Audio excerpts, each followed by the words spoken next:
this he's still roaming around. This Entho, this Rovalt's rebel leader, that's amazing. 131 troops. He's recruiting troops at villages and stuff like that. That guy's probably going to have to enter the campaign somehow. This place needs food here at Ostrakan. Let's fire up an episode here. Welcome back again, friends, to another episode of Tactical Enlightenment. Our YouTube channel is dedicated to all things Bannerlord related, dedicated to this epic Vlandian campaign. We are back with the Baron. Of course, if you're following closely in this campaign, by now you're probably used to it. We do 4, 5, 6, 7 episodes with the Baron's children, Ryland and company, and we do 4, 5, 6, 7 episodes with the Baron. Now we're carving out a little empire here in the Northwest, and so I felt it was appropriate. It's probably overdue at this stage to add this killer banner. Right? It's basically a bull's head with the makings of an English flag, little custom banner here. It's overdue, but I just think that looks badass. So the Baron has established his new kingdom. The Vlandians are to the south. Let's see, show you his companions here. A bunch of companions are out on quest right now. I'm hoping and anticipating peace, at least in the short term. Maybe the Vlandians will have some fights with, but and basically, let me explain. Even though we're vastly outnumbered here by the Aserai, they're a long ways away, and they're also at war with the Khazate. They want a mountain of money for tribute. The Sturgeons, we've beat the shit out of, right? So even though, actually, they're willing to pay us money now, but the Baron's not going to reach out to them. He's going to wait for them to reach out to him. Now, why?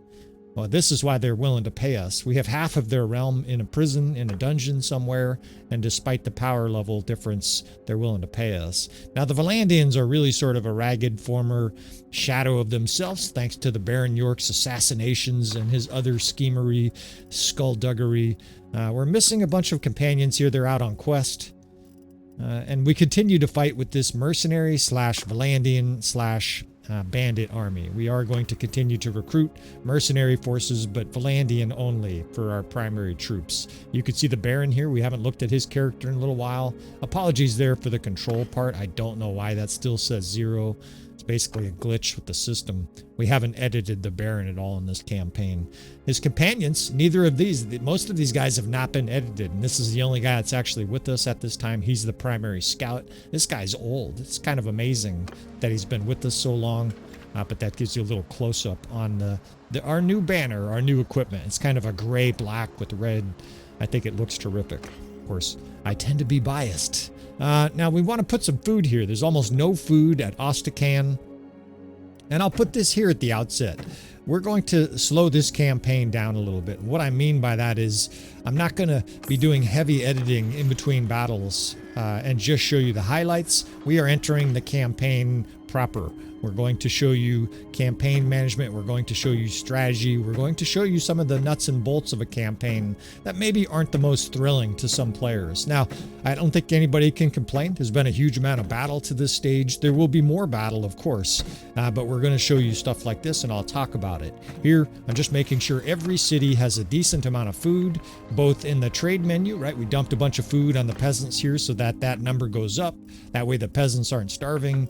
We want prosperity coming to our city, so we put food into the market. That brings more people to the city. Of course, we'll be selling loot all the way. Occasionally, we may edit this stuff out. I may edit, say, for example, if we're going to a garrison and trying to clean it up and stuff like that. Now, the town management here, we are going to talk about occasionally, but this one's pretty simple. We want to build that militia up in the short term, right? While we're still imminently at war with the Vlandians, the Sturgeons, we want to make sure that our defenses are solid. The Vlandians are actually to our east as well. We have kind of this little pocket in the northwest. But we have 3 cities now, and I said 3 castles. We only have... Oh, no. We have... No, we only have 2 castles. I keep thinking we have 3. These companions, we'll continue to talk about them. And clans are coming. Player clans are coming, right? We do have 1 minor clan that's with us, but no other help, no player clan yet. Of course, again, this is your participation opportunity. You want to be part of a clan, you got to speak up, right? The best place to do that is Patreon for $2. You can come in there and say, hey, I would love to be part of a clan. Here's my character's name. You can actually even send me your character from your campaign. You can participate either against the Baron or with the Baron, and I think that's a great idea. Like, if you guys have players that you want to pit against the Baron, send them to me in a save game form and say, hey, I'd like to be a rival, put me in the Sturgeons, and I'll do the best I can. Now, we'll include, your own save game players in this campaign, and what I mean by that, I guess, is just like Entho here, you guys can be part of the campaign. Now, this guy's going to be part of the campaign. If you don't know the backstory on this guy, he's been helping us in an astonishing amount of battles. In fact, he hates all of our enemies. He's capturing Sturgeons. And this is just the ceiling deal here. He's cruel and devious, right? Plus, he looks a little bit like the Baron's lost cousin or something like that. We're going to make Entho part of this campaign on some level. He's just running around here, and he's been, I don't want to say instrumental, but he's been a part of some significant battles, and so I think it's a great role-playing element. Now, Oxhall is just under siege by the Vlandians, but that's bad news for them because our army is fully healthy and heading their direction to give them a fist to the face. Now, this is inevitable, right? There's going to be war outside of our realm here, and that's good because the bottom line is we have two castles and 3 cities. If everybody declares war on us, we won't be able to win. So it's good they're fighting each other, and they're doing that, of course, because those kingdoms are large. They're fighting each other because they don't even consider the Baron and his little tiny kingdom a threat, at least not yet. Now, the raiders are still rampaging around the countryside. They remain a threat to villagers, even small parties. Okay, 800 Vlandians. That shouldn't be too big of a problem. We still have the reinforcement system kicking in here. In fact, they're getting more reinforcements as we speak. We are too. And Entho is here. Maybe he'll join yet again in battle. But just like Entho, what we can do is we can copy characters. So say you want your main companion in this character, your main character in this campaign. You just send your save game and say, hey, I would love to be a companion with this guy, and we'll do the best we can. Now, I'll warn you, I'm not going to take like a level 50 god into Baron York's service here, but if you have, say, a level, we'll cap it at like level 30. If you have like a level 30 character, I guess there won't be a hard cap, but if you have a character you want to send in and participate in the campaign, send it to me and I'll take a look. No promises, but I'll do my very best to get you guys in this campaign. You can fight alongside the Baron, or you can, we can put you in the Vlandians and execute your character on YouTube. All right, so this might actually be a battle. The power bar almost favors them. What does that tell you? That tells you their army is stacked, right? That's a big sign. We have a good army, right? And we outnumber them. In fact, they're favored on the power bar up there. This is going to be an interesting battle. And don't forget the reinforcement system. We can't really count on any reinforcements. Maybe Entho will join, but nobody else. Meanwhile, of course, the Vlandians still have other lords running around that may participate in this battle. All right, let's set up these divisions. It's been a little while. Of course, I've been playing the Khazate side of this campaign. It keeps it fresh for me. Hopefully, this perspective keeps it interesting and fresh for you guys as well. You're not just watching endless horse archer battles or endless cavalry charges with the Vlandians. I like the way this is playing out, and I've gotten positive feedback. Now, this is interesting. We actually have so many units with javelins, Lake Rat records, some brigands. I think we'll make a Jav division here, but I don't think Comet is probably best suited for that. She has no throwing skill, so this is where it's kind of hard deciding on captains. We could put her in charge of the 3rd, though. A bunch of Volgiers and pikemen. Perfect, right? She's a two-handed axe lady with a bow. Marco is still in charge of the 1st. Of course, these are supporters, right? This is a classic example of people who are now in this campaign, who've been following along. If you're interested in that, all you got to do is write in, right? Either to my email or reach me in some other way. Now, Baron York's going to lead the 2nd here. He's got good banners, great perks, of course. 2nd and 3rd is going to be a deadly combo because the defensive cavalry with shock troops is going to really provide a hard thing to kill for the enemy, and then a lot of firepower on top of that. Now, ironically, I think these guys are on foot, these Brotherhood, but they have riding skill and all kinds of skill. That's ironically going to help us with some of our captains missing here. In fact, look at this guy's got charge damage. Now, let's see. Yeah, we can make a full-on skirmisher division. It's not all javelins, but there's about half of that division has javelins, so they will help on our right flank, right? Cavalry, a crossbow division, 4th, 5th, and 6th. 4th, 5th, and 6th are crossbow. we've got a fair amount of crossbow. It's actually on a role-playing level. Baron York is kind of irritated about all the crossbow. I'm thrilled about it as the tactician. And we're going to have a strange mix for Vlandian, right? You normally don't have skirmishers, but with about 40 or 50 javelin throwers in that 3rd division, I want to take full advantage of it. Of course, fans of the channel know that I love javelins, and so that's a happy development. We've got, some of them are brigands, but we've also just been slowly accumulating lake rat wreckers because we've been fighting against them. The sturgeons have lake rats, or have had lake rats. All right, let's use this high ground here. I will try not to overdo this battlefield here. These are good examples of future battles we may just delete. There's a small chance I delete this battle if it's just a steamroller here, but it's early in this breakout campaign, so to speak, and what I mean by that is it's early in independence here. I'm going to be loath to edit or delete these files, delete these battles here, given the circumstances. And the enemy has a powerful army, so we also can't take this battle for granted. There's a chance we lose, even though it seems likely we've got this. So let's move the 2nd and 3rd up. I'm just going to kind of harangue their horse archers here briefly while our troops move up. The enemy's in a circle defense, but it's one of the better ones I've seen. What I mean by that is, first, they're protecting the lip of this hill, so I can't really get good line of sight. My javelin skills have eroded after playing Rylan with his bow. It'll take a little bit here to get those dialed in. It seems like really low damage, but maybe it's because we're moving slow. So it's javelin division over there. Crossbows are firing kind of into the defensive ring of the enemy, but their positioning of that ring is not going to be super easy to defeat. Ordinarily, ring defenses are pretty easy to defeat because you just get to higher ground and pound them. Well, they're at like the highest point of this map, and they're kind of tilted away from us here, so it's going to make this a little bit more of a challenge than I anticipated. Got this little tiny horse archer division here. Love to kill the commander. All right, so their cavalry is charging, but we've got what the medicine for what ails us here, right? Shock troops with cavalry. I've got the 1st division with Marco there holding the front. We'll try to keep you alive there, Marco. His previous character died. No promises. By the way, just to add a little extra strain to you, Marco, if this guy dies, I've got a waiting list of guys who want to be an infantry captain. So God bless, dude. Godspeed. I hope you make it. Usually the good news is that 1st division is defensive, right? So they're a higher rate of survivability, and we finally got him some good armor. Now, the arrows are hitting shields, but a few of the arrows are kind of sneaking in there. It's slowly sort of siphoning damage. The cavalry sides are where we can probably make our biggest hay. We can really pound their cavalry lines with this combo.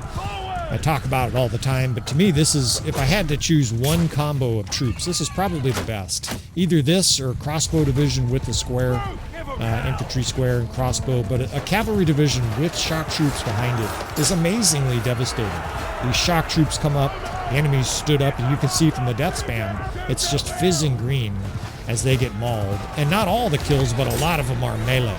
That is our shock troops in there, just smashing them with billmen and Volgiers. That's a beautiful sight.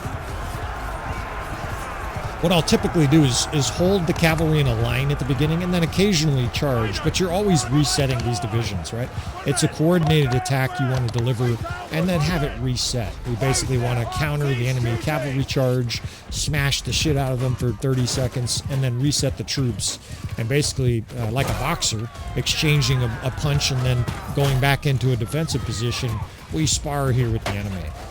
Their commander's doing their best. Their incompetent commander with mediocre AI is doing their best, but this is just not going to work for them. We've got a superior position.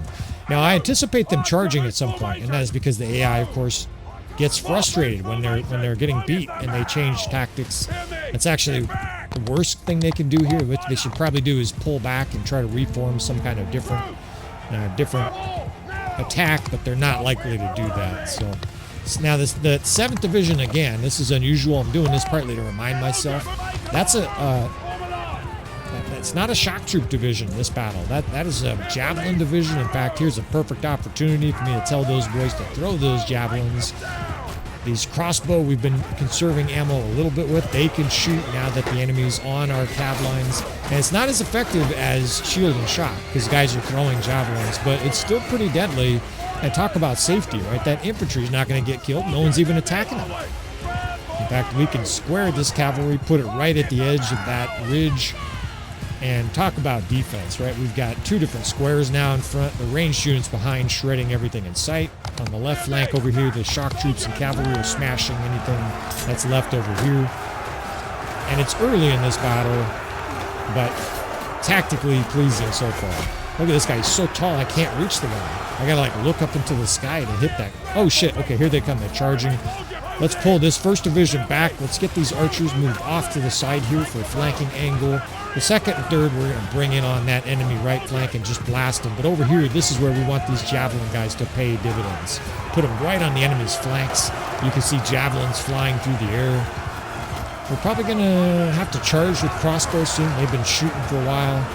But the enemy, as normal, as usual, is pinched badly here in the center.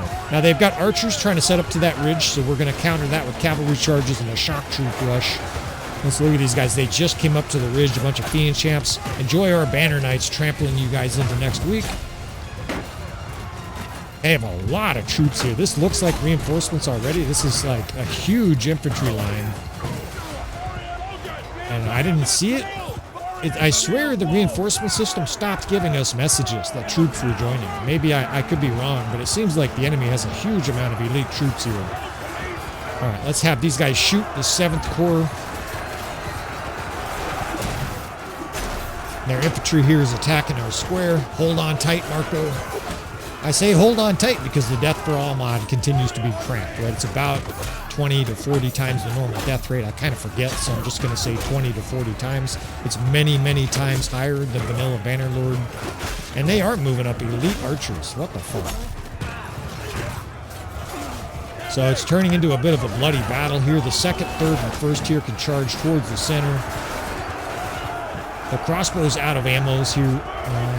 See if we can skirmish a little bit with this 7th Corps. I see some javelins still in the backs of some of these guys. There are some Battanian units here that are slipping in. Sometimes your minor clans will recruit units that are not Vlandian. Nothing I can do about that. We'll just roll with it. 80% of our army here is Vlandian, maybe 90%. All right, now let's start pressing over this ridge. These archers are here fighting. Let's try to rush the shit out of these guys before they can get distance. Yeah. Fiend champs are going to get mauled. Let's lead with cavalry. Now we can bring our infantry in here and just smash them to next week. It's the first serious blow I've had, and I still have like a full health bar. And this battle is over. We're just flooding through their back ranks here. And we have to minimize the casualties, right? For all we know, 2,000 Sturgeons or Aserai forces. Shit, I just got fucking mangled. I think that was a couch lance, because it did a lot of my health. Are these reinforcements? It looks like there are forces like pouring out of the marsh there, so... I keep missing the messages. I guess I can pay a little closer attention, but it does look like more Vlandians are arriving on the field here. Either that or this is the reinforcements, or their last bit of troops. Either way, we'll wrap this stuff up here. Let's get some archers on this ridge. There's an incredible amount of death spam, and I'm not sure where that's happening from. Okay, this is definitely reinforcements. So, who is it? Who is it? Something foreign card. Join the battle as an enemy. All right, so we've still got to fight here, and now we've got to really knuckle down here and put our foot on the neck. You just don't know if this is going to be one army or 20. So let's bore in here. We've got this 7th Division here behind me. We can bring them up. There's still shock troops and infantry pouring through the center. Our crossbow are probably charging with the infantry as well at this stage because they're out of ammo. Right? We have a lot of troops that are simply out of ammo.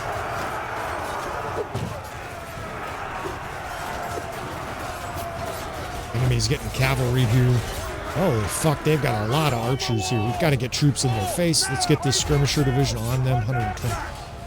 They have 400 troops all of a sudden on the battlefield here, so buckle up, right? The Vlandians aren't giving up yet. I wonder if there's another Vlandian army nearby that's joining. I didn't see it, but there's a lot of Vlandians here, and it's getting kind of bloody at the end of this battle. I think it's the end of this battle. Oh shit, there's more coming. I didn't see who it was. I can't look, I'm a little busy. Oh shit. Okay, we got a problem here. Let's square the 7th. I'm going to hide in the center here for a second as I try to assess what's going on here. We've got a bit of a scrum behind us. There's a lot of troops here. Let's charge forward with the 7th. Attack, boys. Let's get crossbow off to the side flank here. We might be in for it here. Let's remove some more heads here. At least there's some recruits in here. That's a good sign. All of a sudden my health is... It seems like it never fails. I talk about my health and I look down and I got a sliver. Even with great armor and a good melee, it's the best melee protection banner. You still take serious blows at Bannerlord. I mean, it's just how the system is designed, right? It's designed to be difficult. To survive, especially. Alright, let's pour forces in here and try to kill the rest of these archers. They've got a bunch of archers in there. I've got almost no health, so otherwise I would charge. I can kind of fight here at the margins of battle. It's better for me to command at this stage, though, than to risk getting killed. And, of course, you can actually get killed with the Death for All mod cranked so high. Fuck. I'm down to a sliver. Alright, let's get bloody here. These motherfucking archers are attacking our wings, getting chased.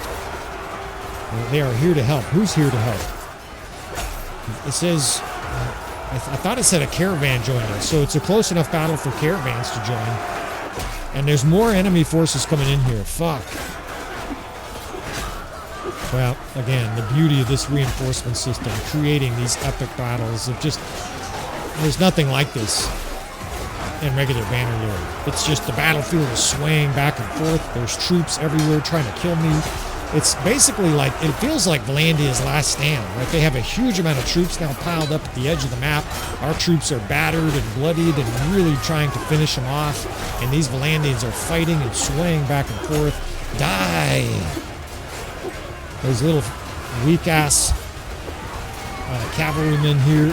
Now I want a horse. Get off. I'm going to take this guy's horse. I'm trying to make an assessment here. There's not much I can do tactically at this stage, right? I am down to F1, F3. I don't think anybody really has ammo, so we're better off just boring in with the permanent charge. 2, 3. Nobody has... None of our archer divisions really have ammo. The second does, but... And there's a few guys shooting. I think we got it, though. I mean, I don't know. You guys can guess as well as I can. Of course, you guys can't see the power bar. I can look at it. But even that doesn't tell the whole story with the reinforcement system. You just don't know, right? There could say, more forces are pouring in here. I don't think they'll ever be behind us. I haven't had that happen where it feels like it's sort of cheating and surrounding you. But they can just keep coming from the edge of the map here, never-endingly. They got a handful of banner knights and lords still left. At least we can tell, our friend from foe in most cases now, right? I might lighten up the color just a little bit more, the little orb above their head. But hopefully that helps you fellas. Here's the Lord right here. Skewered his ass right through the kidney. And this battle is over, man. That was, there's no easy battle in this campaign. That's not the first time I've said that, and every battle just seems a bloody slugfest down to the wire. 300 troops left, and don't forget, some of those are probably from the castle or something. I don't actually know. I don't think the garrison sallied out. I killed that guy, I guess, with that spear, literally right through the spleen. And let's celebrate while he bleeds out and has some sepsis on the ground. Killed a Jawal. Teach him a good lesson here for fighting against the Baron. Maybe we'll execute a few Jawal. We're still seeking minor clans. So if we can get minor clans leaders in our party, we'll probably tell them, hey, you're free if you join us. And we'll see how it goes. We can pick up all these troops here. These are all troops that we're okay picking up. And I can pick up some prisoners here, although we're basically maxed out. A huge amount of upgrades because we are fighting with a middle tier army. I said earlier we have a great army. I would say we have a good army. We're still upgrading. Of course, we have a lot of units that came from garrisons recently, so it's going to take a little bit here before our army is fully fleshed out, but that's a good start, right? A huge amount of upgrades, no critical deaths for our army here, and we'll be able to restock a little bit with the garrison here. There's 275 here. That's going to help out a little bit. Now, I don't think we'll ransom any prisoners anytime soon, right? We want them all penned up for once. And I think this is another example here where I may snip these files together. You guys can leave feedback here. I am planning on wandering down sort of the annals of my strange brain. I want to talk a little bit about introspection and personalities, which is probably the last thing you guys expected a YouTuber playing Bannerlord to talk about, but I think it's a really important thing to understand, and that is yourself, right? They say you want to know your enemy, but you also need to know yourself, right? So at some point during sort of the slower parts of this Vlandian campaign, we will probably have a few, I don't want to call them lectures, but just, you know, where I'm rambling along on different subjects. But I've got so many injured troops here. I am going to probably edit some of this out here. I've got to put a bunch of the injured into the mix of good-looking troops to the companions. At this stage, it doesn't matter of giving them high-end troops, because when we take cities and castles, all those troops stay in the Empire. When you're not your own kingdom, you want to be careful about giving high-end troops to your companion armies, because they will simply donate them to garrisons without any control on your behalf. Now, I like to keep at least one companion cavalry heavy. That way they can act as an attack guard division, right? We've talked about that before. And I'm going to just sort of ramble while we do various things here. You could see some of these other troops are leaking in here. Some of our companions are being naughty, and they're picking up non-Vlandian units here. Or ordinarily, I just skip stuff like this, but every once in a while, I'll just keep on rambling here while we sort of take out the trash here and do the smaller details in this campaign. Now, we dumped off a decent-sized garrison at Ox Hall. It's mostly injured troops, but the city has lots of food. So those soldiers can go to the sick bay, 100 injured troops. It's a light garrison still, but we just can't afford to keep a huge garrison anywhere, right? We are very much stretched thin. We're like a new business owner trying to push all the gears to move the business as fast as possible. And sometimes you can get overextended. We'll see if we get ourselves overextended here. Of course, Baron York, you know, he tolerates no advice. This guy definitely is the very definition of a despot. A despot, basically, if you've never heard of that term before, it's someone who doesn't really listen to anybody else's advice. They're almost the same thing as someone who rules with absolute rule, someone who's an absolute monarch or something like that. Baron York is pretty close to that. Now you see the strategic board here. It's gotten interesting because the Aserai are going to be coming up from the south. I'm feeling a lot better about Sturgia. Vlandia is kind of the sick man right now of Calradia, and we're busy, you know, pouring motor oil into their tea every morning to make sure they get even more sick. Baron York is all about destroying Vlandia down to the last, literally, child, right? Baron York is going to commit some horrific atrocities. Now, the nice thing here is our enemies have enemies as well. In fact, the Sturgeons and the Aserai are at war. That's really good news for this campaign, right? Because well, at least maybe not for the action, but for Baron York, right? In his very brief period of vulnerability, with our map sort of closed into the northwest here, the Baron is very eager for other people to fight each other while he consolidates his power. Vlandia is enough, right? Vlandia has been a challenge for the Baron already. That last brutal battle there was pretty tight, right? We did ultimately win, but it wasn't an easy battle by any means. Now, we're definitely going to go along to every single village and say, give us your children, right? Again, the Baron, the despot, is going to rule with fear. He's going to rule by himself and disregard other people. He's all about despotism, nepotism. Actually, he's probably opposed to nepotism, right? Nepotism, if you've never heard of that word before, that is basically the favoring of your children, like Napoleon did, where he gave all his children and brothers and, you know, ridiculous appointments and stuff like that. I guess he didn't give his children. None of his children were of age, but his brothers, all of a sudden, they're the king of Spain and a bunch of other shit. He was just handing out plums to his family left and right. Baron York is kind of the opposite of that, right? Because his children are... they're exiled, right? They're booted out. Picking up huge amounts of troops here, but they're all recruits. So we're going to have to get these guys into war. And I'm just going to sort of ramble here. We are going to siege this castle unless somewhere else lights up with carnage. And so we'll just, you know, we'll ramble about some different things here. I've got a mind of all sorts of different subjects. I'm one of those people who's eternally curious. So I just endlessly read. I go to Wikipedia. I read, I still read actual books, and of course I consume history like it's insatiable, like it's some, okay.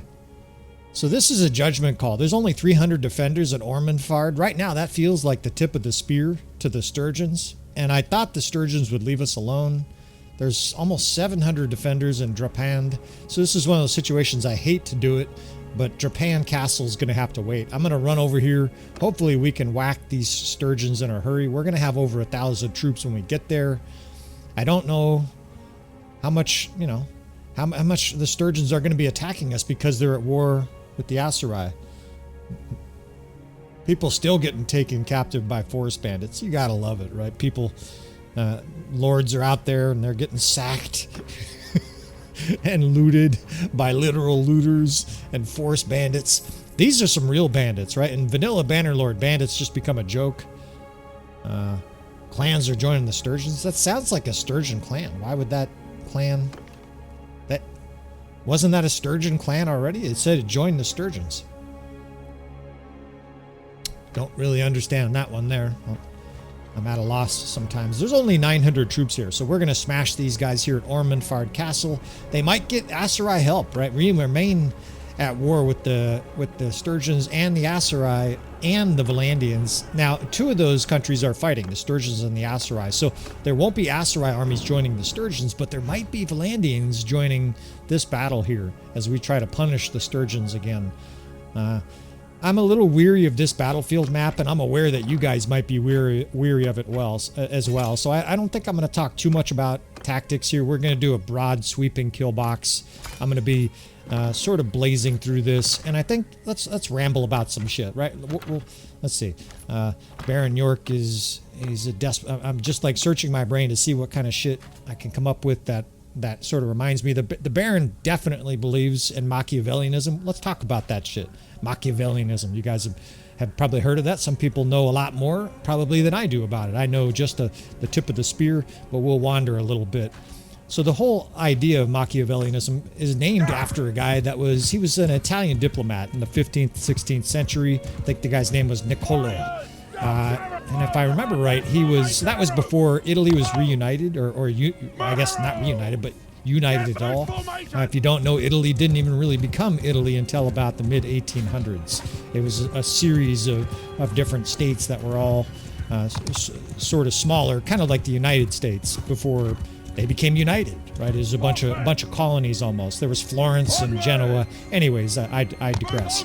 So Niccolo Machiavelli was a very intelligent diplomat, and he rose pretty quickly, I think, for the Florentines, and was pretty instrumental on the diplomatic side. Well, eventually he wrote a very famous book called The Prince, and it's a very complex philosophical treatise, but the main premise of the book and the main consistent concept is that in warfare, in diplomacy, in the skullduggery of negotiating between states, there are no rules, right? There are no rules other than succeed, survive, right? And that's kind of how it's been, only he just exemplified how ruthless and how brutal you really needed to be in order to be successful. There was some influence by the church for hundreds of years, and I mean, of course, the Roman Catholic Church, on the morals of kings and queens. And I say some because there were plenty that were already exercising Machiavelli-type principles. See if I can... This is complicated battle, actually, at this stage. Trying to do this shit at the same time to keep you fellas entertained. Let's just roll with it, and I'll do the best I can in this battle here. So, for a long time, of course, the Roman Catholic Church was the only church in Europe. And it was basically, you had to be a Roman Catholic. In fact, if you weren't, it was downright dangerous, right? You might get burned at the stake. You could certainly get exiled from locations, etc., etc. The Roman Catholic Church was the only religion. There was no alternatives. And for a long time, they held great sway over kingdoms, over France, over England, etc. And they controlled things like ethics on some level. Kings, queens, different noble people, they didn't want to hugely disobey the rigors, and they didn't want to challenge sort of the law and order that the Pope and the Roman Catholic Church and the bishops were suggesting throughout the land. And so there was a little bit more honor, a little bit less skullduggery in the centuries leading up to Niccolo Machiavelli's time. But things started to change, especially with the consolidation of different kingdoms. If you've never seen a map of Europe in like the 13th, 14th century, it looks incredibly different than the 15th, 16th century because there was a huge amount of consolidation as kings essentially started taking areas that became France, right? These places were hugely fractured with tons of different nobles that were in charge, and the kings had a lot less power. And a series of very smart, savvy, Machiavelli-like kings arose in the 15th and 16th centuries to really start asserting power over the local nobility. Well, again, some of the precepts of that were not exactly morally ethical, right? There was assassinations, there was all kinds of backstabbing and skullduggery and duplicity, where you would tell one country one thing and then the next country the complete opposite, just to get your rivals to fight each other. And you would sign a treaty just to tear it up the next day, and then you'd have that king and queen exiled. There was all kinds of horrific shit occurring at this time, just like the horrific shit that's occurring to these fiend champs. This is incredible. This is just a small kind of nothing Sturgeon army, and it is loaded to the gills with high-end troops. They must have 100 fiend champs or more. This is just sick. It's awesome too, though. Right? This is your strength and AI mod at full effect too.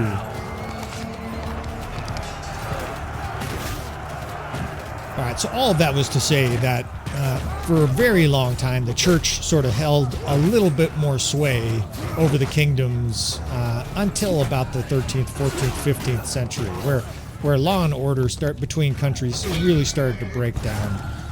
And there was a lot more assassinations, a lot more shit. Here we go again with the enemy pouring out of the back of the map. These are Vlandians. I'm trying to blaze through this so you guys don't fall asleep. But there was just a lot more chaos in the 14th, 15th centuries compared to the 12th and 13th centuries. There was a period in Europe where, partly because of the Black Plague, but a bunch of other factors, where there was chaos still. Don't get me wrong. I'm not trying to say it was a placid, happy place. But all of a sudden, things just exploded into all kinds of corruption and skullduggery, and the moral fabric of Europe really sort of cratered in the 13th, 14th, and 15th centuries compared to the previous 3 or 4 centuries. Which is, we just divide these centuries up like they're cookies on a platter. But we're talking hundreds of years here. It's a long time for there to be systematic changes like that. And there were, right? Out throughout Europe, the moral fabric of society was really starting to crack. And actually, one of the places that can be exemplified is by the popes. The Pope, of course, is supposed to be the holiest of holy with these perfect morals and et cetera, God's lieutenant.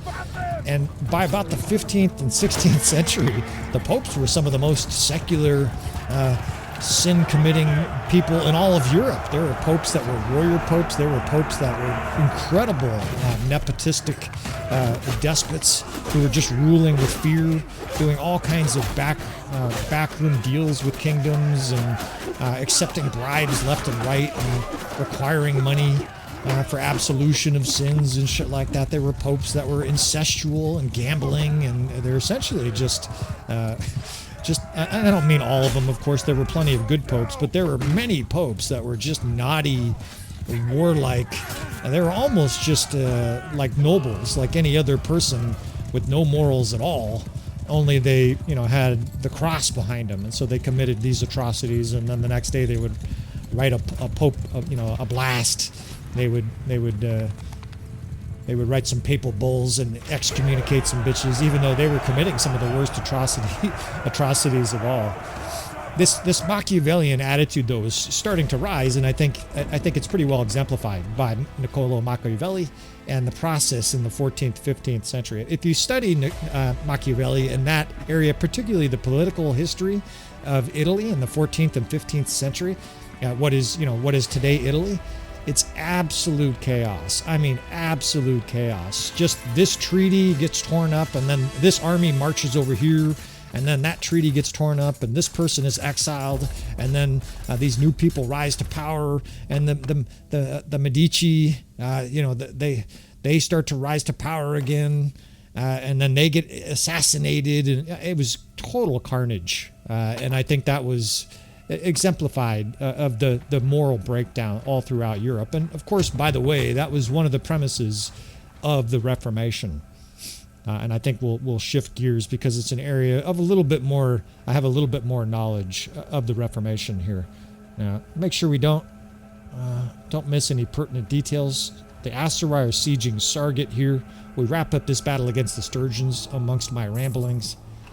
And feel free to correct me. Understand it's very difficult to commit to tactics and a battlefield strategy and talk about 6 different historical concepts at the same time. I'm certain to make mistakes, both on the battlefield and in my little commentary here. But we're trying to keep things lively, and a lot of guys, they like sort of the background of history while they watch medieval warfare here. So, Ostacan, people are dying of old age. Sargat is being assaulted by Tace army. This is disconcerting because I'm worried about how many Aserai are nearby. This is one of the best ways to scout. Sven Forkbeard escaped captivity. I love scoreboard watching. I love kind of knowing what's going on. It's sort of artificial, like it happens instantly in game, and then you learn all the way across the map that so-and-so Khazate force defeated so-and-so. I'm not thrilled about it, but it's a video game, right? So a lot of the realism has to get cast aside here. Otherwise, all our characters would be dying of plague at 19. Game over, right? Just have fun with a new campaign, bitches. You need a little bit of unrealism to make the game fun. But the Reformation, let's ramble about that a little bit because I don't anticipate an exciting siege here.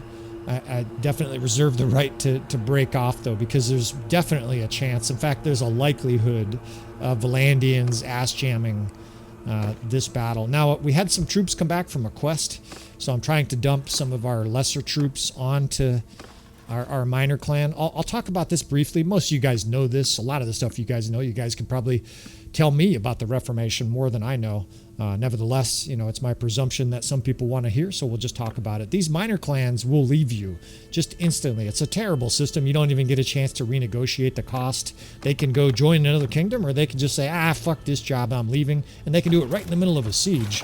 Well, the best way to prevent that is to keep the leader with you at all times. That way, if you see them leave, at least if you're on the spot and you're quick with it, you can immediately talk to the guy again and say, hey, I'd like to rehire you. And of course, they will rejoin your army. Not a good system, but that also, I tend to give that guy more troops because I know he's going to be with us in the army more likely, if that makes sense, the logic behind that. All right, so let's do a little siege here, 600. I mean, this should be just a run-of-the-mill siege, so we'll rampage a little bit here. We'll ramble and rampage a little bit about the Reformation. Martin Luther. Let's do Martin Luther King for 10 seconds. Most people in the United States know about Martin Luther King. He's a civil rights leader in the 1960s, instrumental towards the civil rights push in this country. He was named after Martin Luther, who was a German, what is today Germany, German philosopher, priest, writer, and trash talker of the 1500s, early 1500s. And he was one of many names that all of a sudden we're deceitful. The Baron is getting traits for no reason. I guess because we're sieging. As we get another quest that came back, all these quests are coming home to roost here. You're going to have to deal with my schizophrenic brain as I deal with these various different factors. So let's back up, actually. So Martin Luther, the Reformation. What the hell is the Reformation? The Reformation was a rejection and, more accurately, a protest to the Roman Catholic Church in the early 1500s. Now, it wasn't like it was on a certain date. There was a particular date where Martin Luther, the German priest, posted a bunch of articles on a church wall and said, this is all bullshit. Basically it was blasphemy. It was highly dangerous to do. But there was gathering momentum back then that a lot of the stuff that the Roman Catholic Church was saying was bullshit. And this was, of course, caused by the advent of the printing press. I'll back up even further here. We're doing a little reverse history as we do this siege here. Little reverse history, reverse siege. For hundreds of years, the Roman Catholic Church had bishops and priests and whatnot all throughout Europe that would say the Mass in churches all over Europe, right? Hundreds of, maybe thousands of churches. And there was the various hierarchy of the church. It's like Pope and Archbishop it's Pope, Cardinal, Archbishop, bishops, etc. It looks like a chess match. And these people were essentially ordained and elected and pushed in by various political powers. And they were the only people that could really preach, right? That could stand in front of a congregation and preach legally. In particular because they received an education that allowed them to do so. And you're probably like, what the hell are you talking about? First, they spoke in Latin. Oftentimes they would speak in Latin and or read in Latin from the Bible. And then oftentimes they would translate it to whatever language of the people that were listening. What that meant, very, very realistically, is that the people who were at the church, there to pray and there to worship, were getting it secondhand, so to speak, right? They had the Bible, everybody knew about the Bible, but they couldn't read it. You have to remember, most people of the medieval era, even many nobles, were illiterate. And so especially a language like Latin. Now, granted, a lot of European languages, the root base was Latin. So many people had some semblance of an idea of what was being said, but it's still very different. It's not like you can listen to French and Latin and they sound the same. So the people would go to church, and these priests, these ordained priests, would read the Bible. And what that basically did is it controlled the information. Now, some people who are listening who are Catholic are going to get mad. I don't mean this as an attack on the Catholic Church. I'm just telling you the history of things. Very practically, the people, the Catholic powers were concerned, and rightly so, including the kings and queens, and the people that were ruling at the time. They were concerned that if the average citizen was just given the Bible and allowed to interpret it however they wanted, that people would do exactly that they would interpret the relatively vague and sort of contradictory parts of the Bible and kind of come up with their own religion and just sort of do whatever they want instead of following the tenets of the Catholic Church. And so for hundreds of years, the Bible was more or less kept relatively opaque and obscured to the average person across Europe, right? Educated people, the people who could read Latin could read the Bible, but very small percentage of society could actually read the Bible. Well, that all changed. Also because of the printing press. You couldn't just go down to your bookstore and buy a Bible. This shit was expensive. It had to be copied by hand. We take it for granted today, but this shit, they would have to make the book, right? Which was often made out of, the cover would be made out of like a cow and leather and shit like that. It's a very complicated process, very expensive to own books back then. It's not like today, or even 200 years ago, where books were just everywhere and you just throw them on the ground.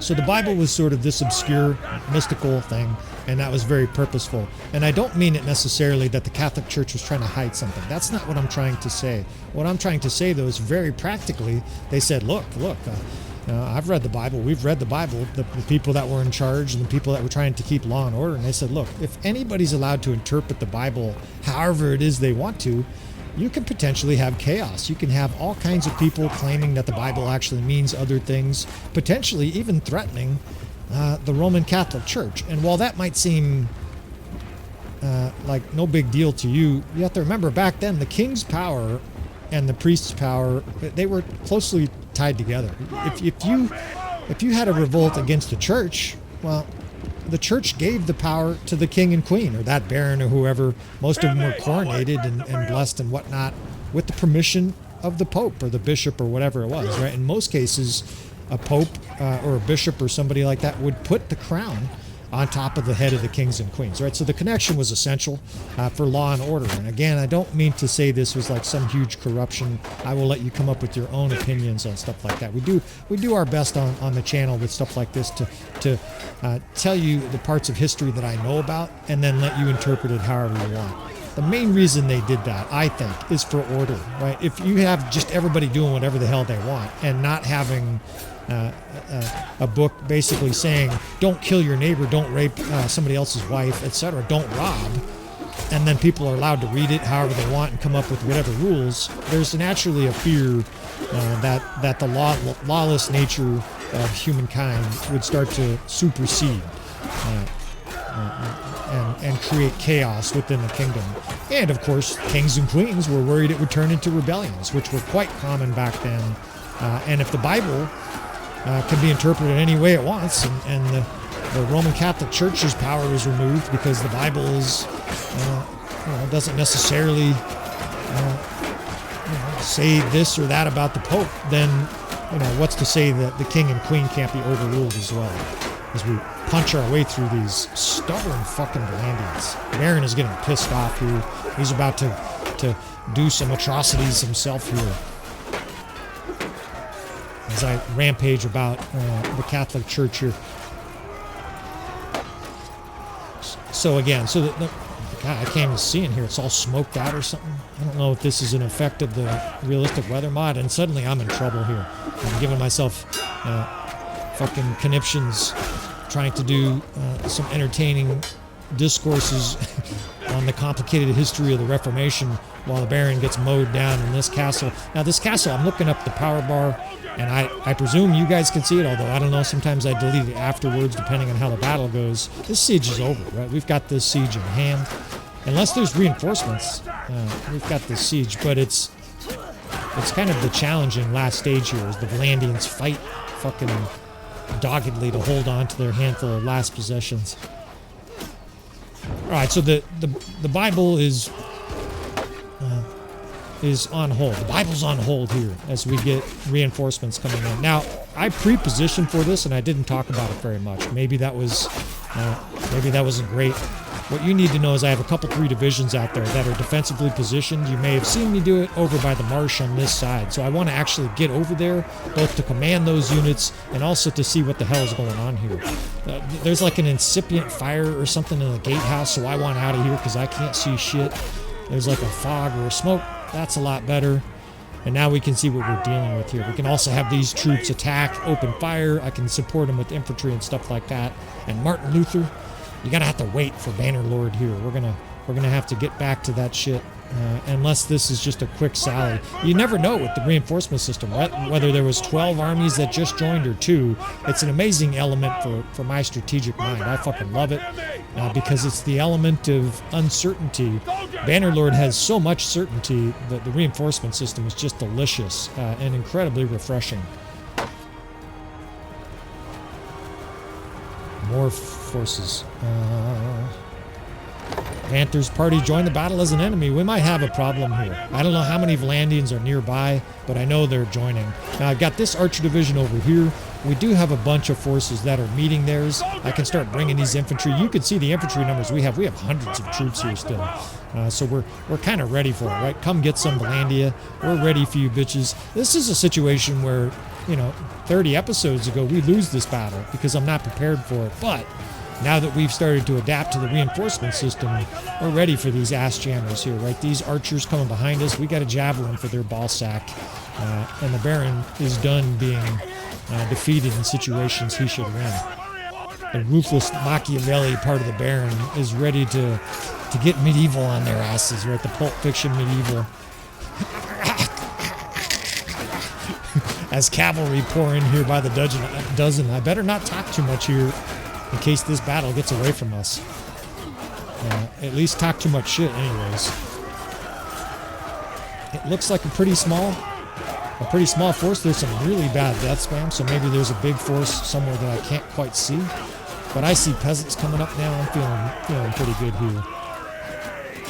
In fact, I think good enough to launch back into the Reformation. So why does any of this matter? Well, the Catholic Church did this, and I'm not gonna say good or bad. I will say there was good reasons, at least some good reasons, why they did, why they kept things from the layperson. As, by the way, I will talk about the chaos of the Reformation. Exactly what the priests were worried about, what the popes and whatnot were worried about happened, right? Where all of a sudden there's all these different religions and people are just interpreting it however they want. They were concerned about law and order breaking down. Oh shit, shot in the face. And that's exactly what happened, right?